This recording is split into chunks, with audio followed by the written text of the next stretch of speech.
खुलुमबाय रायजो राजाफोर। दासान्दि जोंनि ससियेल मिडियायाव जाखिनि जाथायखौ लानानै दावराव दावसि दाङाबाजि जागासिनो दङ, बे बेलायाव जोंबो न'खर मोनसे हिसाबै जोंबो हौवा गोदाननि साइडनि जानानै खायसे जोंनि बुंथारनांगौ बाथ्राफोरखौ फंनैसो रायजो राजानि सिगाङाव फोरमायहरनो बा मोनथिहोनो होननानै जोङो दान्दिसे जोङो ससियेल मिडियानि गेजेरजों जोङो फोरमायहरनो सानदों। दा बेयावनो जोंहा दाख्लैसो जिथु जालांनाय हाबा, बे हाबानि जोंहा बर गोदान हिसाबै आंनिनो असे फागिन जयबीर बर', आं बिनि निजा बिमाय। दा आवगोलनि जालांनाय जाथायफोरा जालांजोब्बाय। दा जोंहा जिथु खैना गोदान बियो गोमाना दङ। थांखालिनिफ्राय दिनैसिम खायसे दिन जाबाय गोमानानै दङ। दा बे गोमाना थानायाव जोंनि न'खर मोननै लोगोसे मोननै गामिनि रायजो राजाफोरा गोबां उसुबिदा मोगा मोगि जाना दङ। बेनिखायनो जोंनिफ्राय बेखौसो थोंजों खावलायनाय,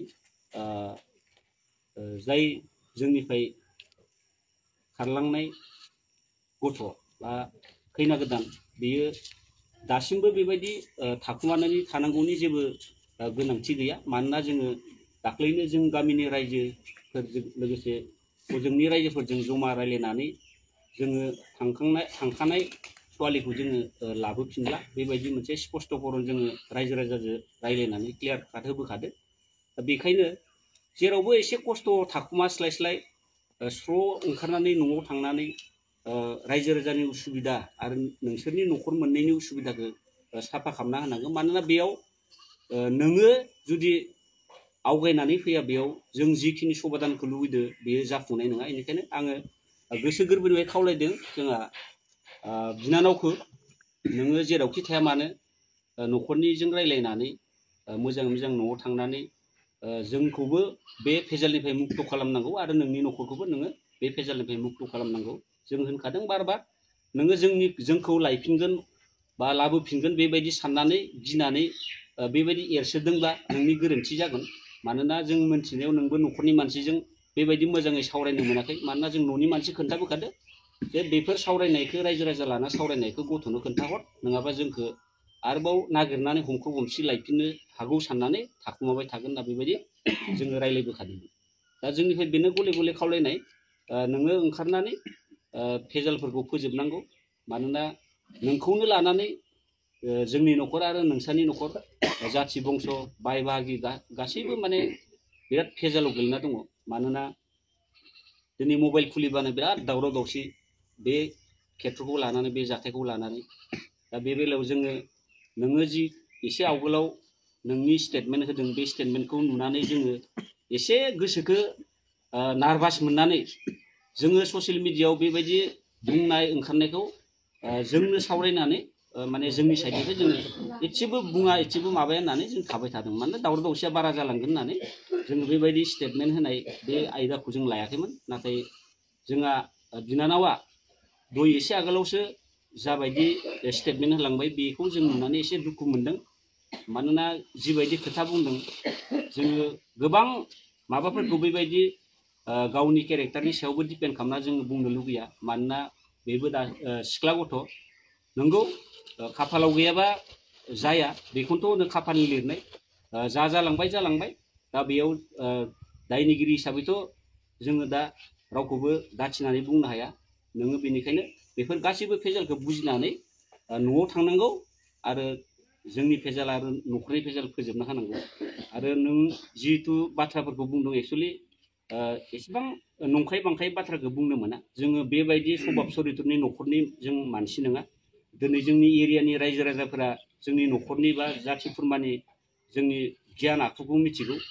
जोङो दुनियानि एरियानो नुगोन, ओनसोलानो नुगोन, जों निजिखौ जों मिसा बुंना माथिया। मानोना दानो आंनि न' खाथिनि मानसियानो नुगोन, अबेबा गामि खाथिनानो नुगोन आं मिसा बुंदों ना हसा बुंदों। बेनिखायनो जोङो सैथो खोथाखौनो दिनै रायजो राजानि गेजेराव फोरमायहरगोन।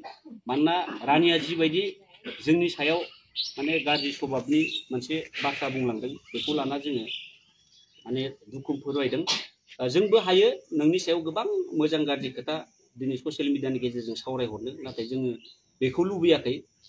नोंनि केरेक्टारनि सायाव डिपेन्ड खालामना बाथ्रा बुंनो जों लुबैयाखै। नोंबो सिख्ला गथ', नों जुदि उनफोराव हाबा जायोबा नोंहाबो प्रब्लेम फैगोन। आरो लांलाय लाबलायनि खेथ्रआव रायजो राजाफोराबो बिराद मिन्थिनो लुबैदों एक्सुवेलि हाबा लानाया बेबायदि जर जुलुम लायनाय जाखो ना बर'नि नेमखान्थिजों नायलायनानै लाबोनाय जाखो, बेफोरखौ मोजाङै बुजिनो लुबैदों। बेखौ एक्सुवेलि जोङो आवगोलावनो स्पष्ट होनांगौमोन, खिन्थु जों बेबायदि ससियेल मिडियायाव बांद्राय दावराव दावसि जानायखौ लुबैया होननानै जों बेखौ जों निजेनो एसे सिं जाथबनाबाबो थाबाय थानाय जादों। दा बेयाव जा बिनानावा बेबायदि गनायथावि बाथ्रा बुंनायावसो जों एसे जोंनि नांथारगौखिनिखौल' जों बुंगोन होननानै जोङो दिनै ससियेल मिडियायाव फैनाय जाबाय। आसल खोथाया बिसानि न'खरफोरानो जोंनो खैनाखौ खोन्थिदोंमोन।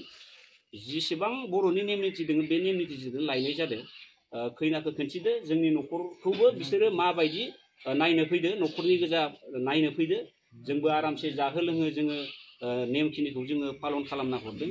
बेनिफ्राय लायनाया एसे आथुर जादों, मानोना जोंबो सानबाय आरो बिसोरबो सानबाय जे सम गैला। जोंना बैसागोनि सानब्रै ना सानबा सिगांल' बेबायदि जों सम मोन्दों।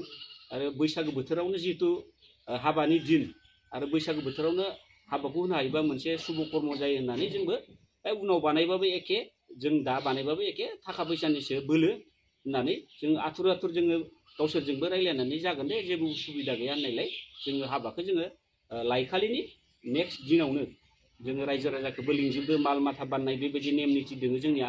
जों सानसेयावनो बेबायदि रायजो राजाखौ खस्थ' होनानैबाबो जोंबो बेखिनिखौ फोजोबनानै थांदों।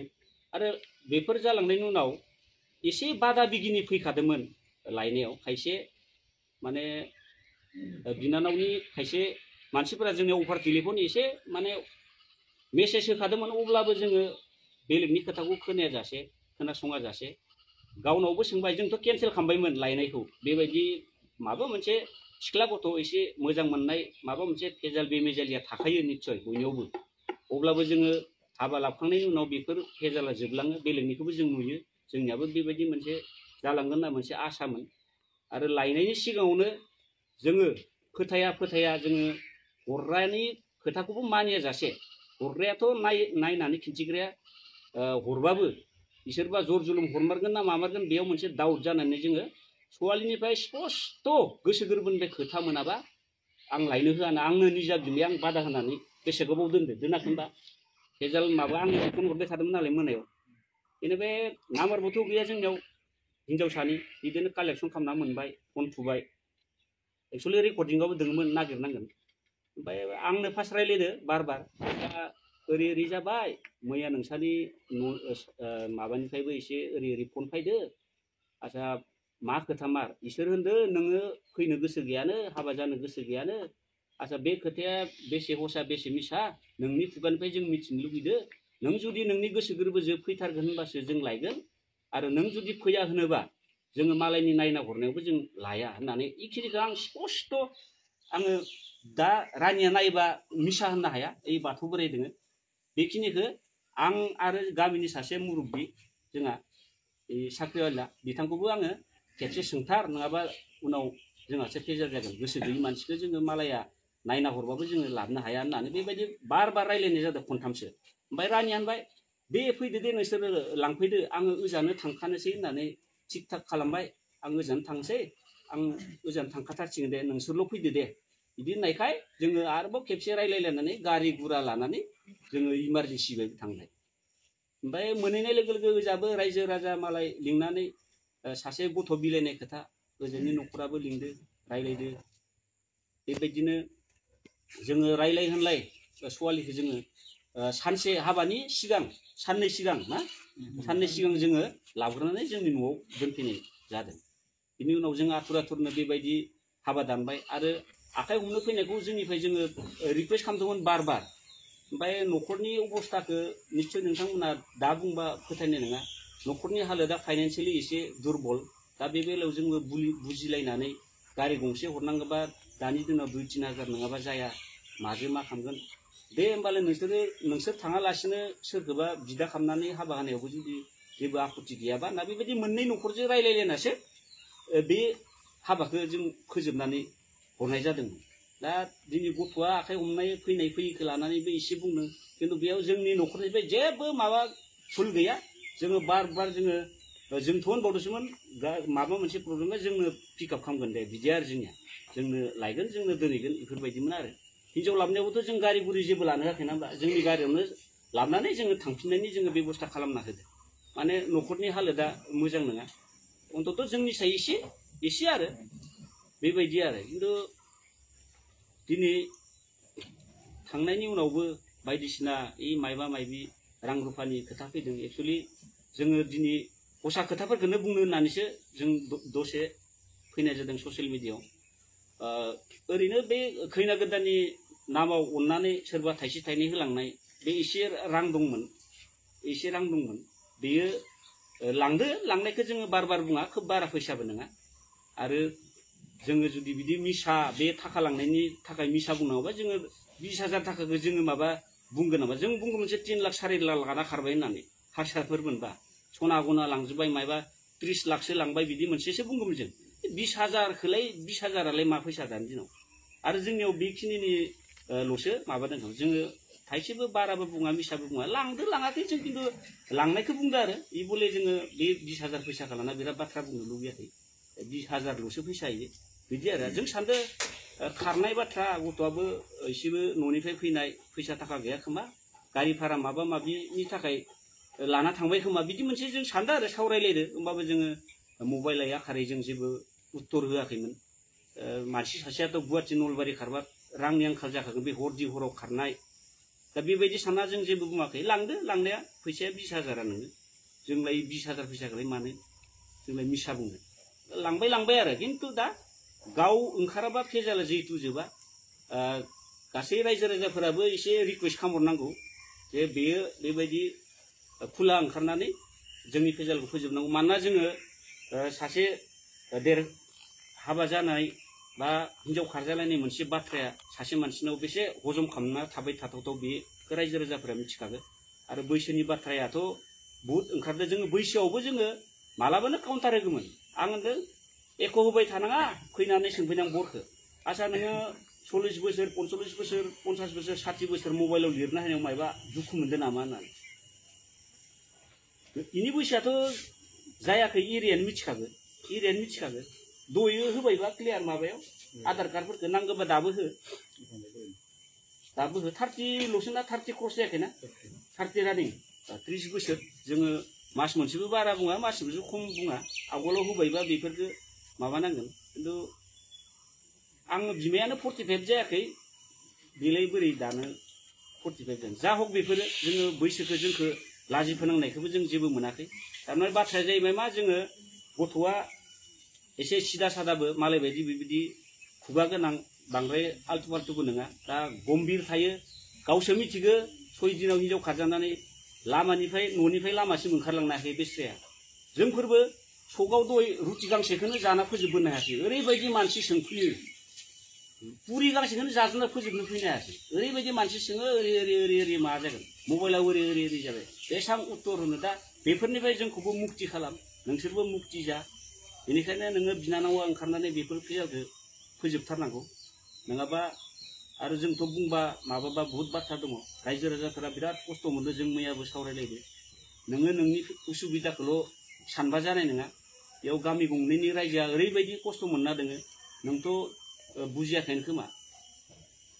नोंथ' जों सानदों नोङो निजा माथाजों बेबायदि मावदोंना मावाखै, नोंखौ सोरबा गाइड खालामग्रा मानसि दोङो, बेबायदि जोङो बिराद मोनसे सन्देह जादों।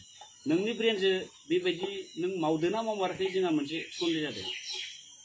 थारमाने बहुत खोथा जोंबो मोनथिदों, अब्लाबो दा जों बुंनो गोसो गैया। जा हक जों फेजालखौल' फोजोबनाखौ। मानोना जोङो नैनि अबस्थाखौ नायनानै जोङो इमारजेन्सि जोङो बिनि लांदां जायगाखौ फिलआप खालामना होथारनांगोन, जोङो गार्जेन जानानै। ओंखायनो जोङो आथुर जोङो मोनसे जायगायाव एसे सवालिनिबो जों एसे लाहार फाहार खालामबाय। दा बेफोरखौ आग बारायनायनि सिगांनो बर'नि नेम बायदि मोनसे हाबायाथ' जालांबाय नालाय, बे फाथैलाय बिसिनाय ना मा मोनसे नेम दङ।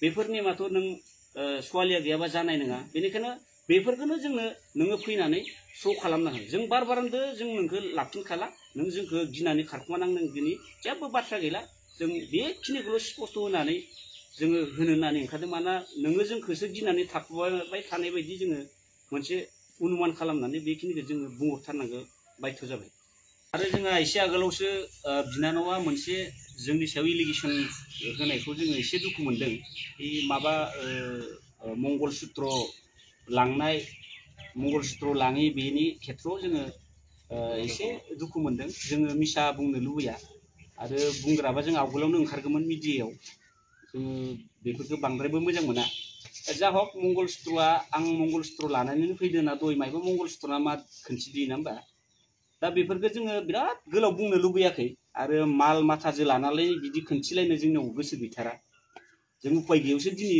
फैनाय बायदि गथ'आ थाब ओंखारथारिखाय खोथाया जाहैबाय मा मंगल सुत्रनिया जाय दिनखालि जोङो हिन्जाव गोदानखौ हाबा खालामदो जोङो निजिनि खुद आखाइजों बायना लाबोना बेयाव हौवा गोदाना हिन्जाव गोदाननो मंगल सुत्र जा मडेलनि मंगल सुत्र गानहोदो बेयो दाबो रोखा रोखा भिडिअ'आव दंजोबो बेफोरखौ जों गासिखौबो अलरेडि नायजोब्बाय बे खालि सोनाय मंगल सुत्रआ जोंनियाव दाबो दोङो गालांदो ना गालाङाखै बेयावनो फोरमान जायो बे जों जाय खालि हिन्जाव गोदाननो मंगल सुत्रखौ गानहोदो बे एखे मंगल सुत्रआनो जोंनियाव दाबो दोङो आरो मिसा सानोबा जुदि लुबैथारोबा जों बेखौ जोङो भिडिअ'जों आरो जोंनि दा खुना गालांनाय मंगल सुत्रजों जोङो मेट्स खालामनानै रायजो राजानो जों खोन्थिजोबनो हायो खिन्थु जों इसेसिम थांनो लुबैयाखै अब्लानो बे बिनानावनियाव मा कालारनि मंगल सुत्र खोन्थिदो गावनो गानहोनाय मंगल सुत्रआ मामोन बेयो खुगाजोंल' बुंनाय नङा रोखा रोखा भिडिअ'आव जोङो 1 सेकेन्डनि गेजेरावनो जों खोन्थिनो हायो खिन्थु इफोरबायदि नांलाय खमलाय खालामबाय थानायखौ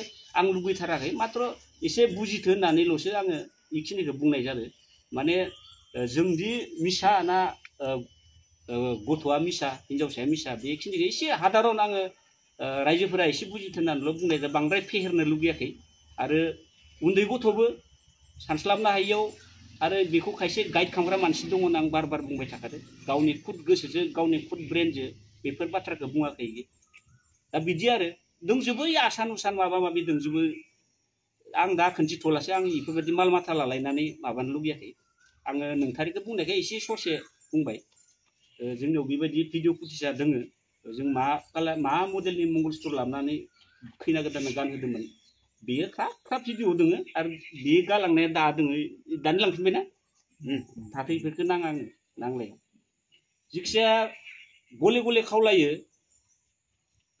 आरो रायजो राजाफोरनिसिमबो बेनो बांद्राय गोदोर इस्यु खालामदेरना होनांला ससियेल मिडियायावथ' समाधाननि लामाखौ रावखौबो साजेसन हरनाय जों दासिमबो नुवाखै नोंनिखौबो बाहाय नोंगो बायदिसो खामनाय सोरनिबा खर'खौ दानस'ना सोरनिबायाव लगायनाय मायबा मायबि नानानथा बेबायदिखौ नुनानै जोङो बिराद खस्थ' मोनो ओंखायनो रायजो राजाफोराबो जोंनि बे भेजालाव एसे बाहागो लानानै एसे समाधान खालामनायनि मोनसे मोजां जोंनो साजेसन होनाय मोनसे जोङो भिडिअफोर माबा माबि जुदि मोनोबा मोजां मोनो दाथ' जोंनियाव पेट्रल सारना हरनाय बायदिसो जागासिनो मानसिफोरनि खायसे बुंनाय माबानाय खायसे जा बबेनिबा बाजैयाथ' बोरैबा बुंथारदो नङा होमबा बोराय माराय होननानै दयो आधार कार्डखौ खोन्थिबायबा अब्लाबो जों बिराद हजम खालामना दोंमोन जोंनो बादा होबाय थादोंमोन दा जा हक सोरबाफोर बिनि लोगो लोब्बा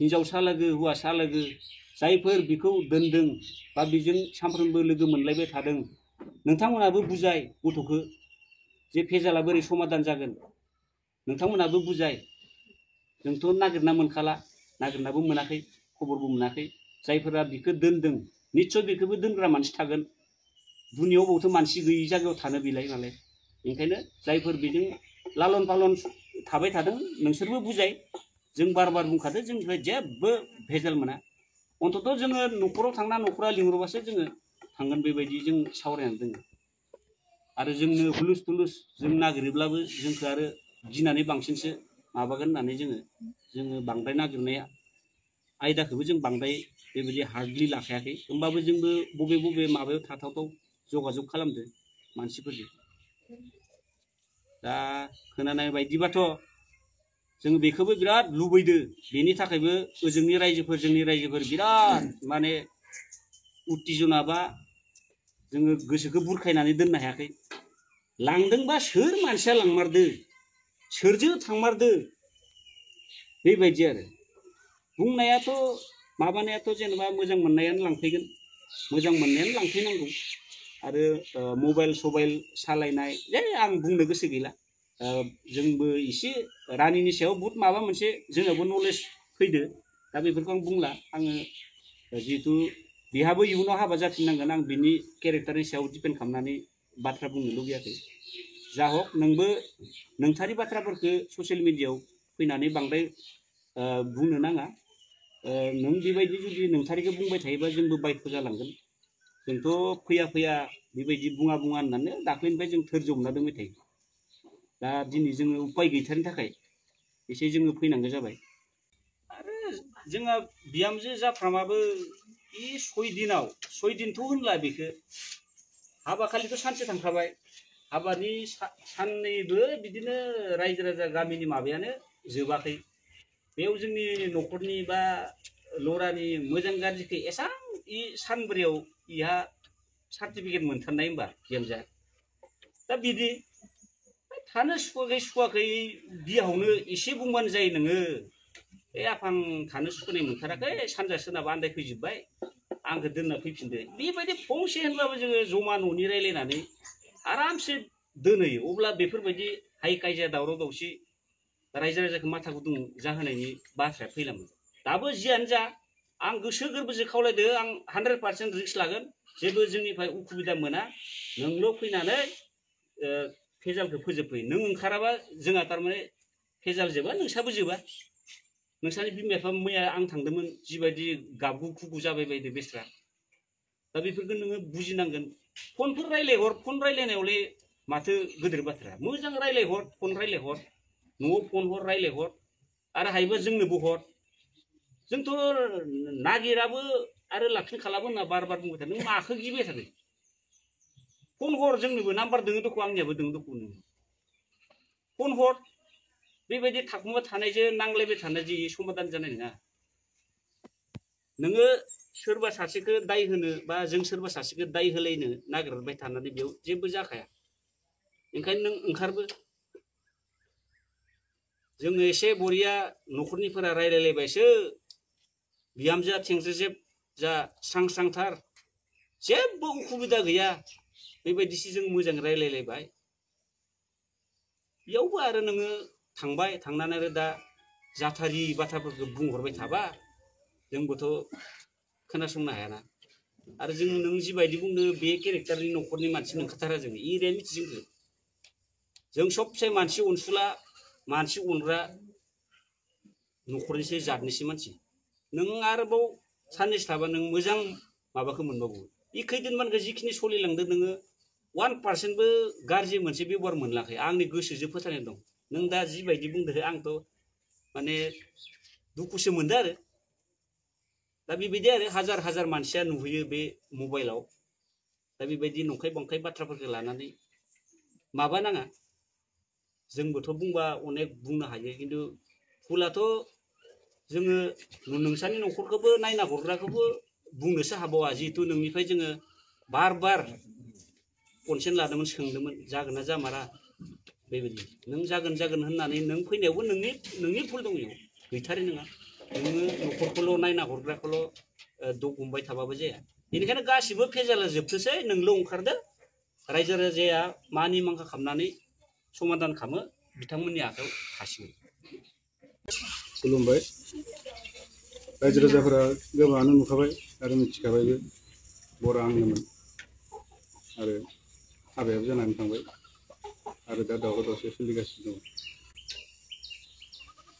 जेबोथ' बिहामजो जाफ्रामजों नोंजों जेबोथ' एख'थ' दावराव दावसिथ' जायाखै आरो इखिनि टाइमावलाय माथो जमा मोजां रायलायनायखौ नुवाखै माबोरै बिदि माबा मोजां गाज्रि होननानै बुंनानै थांखो एख'थ' रायलायनो मोनि बायदिसो रायलायनायाथ' गैया ना मायबाफोर जादोंमोन नामा दंनायाथ' एख' गैया आंथ' जेबो बुङाखैबो गावसोर मा सानखो गावनि गोसोआव आरो मा साननानै दं बेखौ आं जेबो मिथिला नोंनि सिगाङाव माबाफोर थानो सुखुवाखै मायबाफोर बिदि मायबाफोर बुंदों नामा फंसेबो बुङाखै एख' बुङाखै साननाय सुनाय बेफोरखौ बुंनाय जायो। सोरबाफोर बिदि फन हरनानै माबा हरनायखौ नों खोनाबायदोंमोन नामा जेनेबा? बिदिबोथ' गैया। फैबाय थायो थेवबाबो आं न'खरनि फैदो होननानै बारा आन्दाज खालामाखै आरो दा रायजो राजाफोरा हाजार हाजार जायगायाव नुहैबाय दा जोंखौबो नोंथारिखौनो बिसोरो बानसावबाय थाबाय दा जोंखौसो बिराद दुखु बायदि सानदों खायसे खायसेथ' बिराद बुंदों आरोना नोंसोरथ' माबा दाउ न'नि दाउसो आदि लायनो अमा फिसिनो लायनोसो बिदि बाथ्रा बुंदोंमोन आगजुगसोमोन माथो नोंसोरनि दाउखौबो गावनि न'निफ्रायनो गावनियावनो दाउ दं होननानै बुंदों बेखौबो लाबोनानै न'आवनो लाफैनोसै होननानै बुंदों। दा नोङो बेखौ मोनफिनबा लाफिनगोन ना मा ना लायफिनगोन ना मानो मोजां रायजोफोरनि सायाव क्लियार होनाला नांला बायदियानो आरो इयुनावबो बेबायदि खालामखागोन होननानै आं सानदों आरो बेखायनोथ' रायजोफोरनि सायाव दाख्लैबो थांनायाव बुंखाबाय आंनो नांला होननानै बेखौ गाव खुलायै ओंखारनानै खुला खालामना होदो जोंनियाबो न'खरा जाहाथे टेनसन जाया बेखौनो लुबैयो आरो बैसोआ 45 बोसोर होननायखौ रायजोफोरनि सिगाङाव एसे मोजां भाबै मिथिनांगोन डकुमेन्टआ मा दङ आंनियाव बार्थ सार्टिफिकेट दं बार्थ सार्टिफिकेट अयन' बार्थ सार्टिफिकेट दङ आंनिया बैसोआ इमान जाखायाखै दे होमबालाय रायजोफोराबो बिराद गुदु गदा जादोंना 45 बोसोरखौ लानानै नङा होमबा सोरहाबा ओंखाम ओंख्रियानो खामलाय लांदोनो गाइखेरफोरानो गोदौफुलांजोबदोनो बे माबाखौ मबाइलाव नायै नायै दा इफोर भेजालखौ जों फोजोबना होनांगोन ना होमबा नोंनो खोन्थिना हो मोजाङै मोजां खाथियाव हो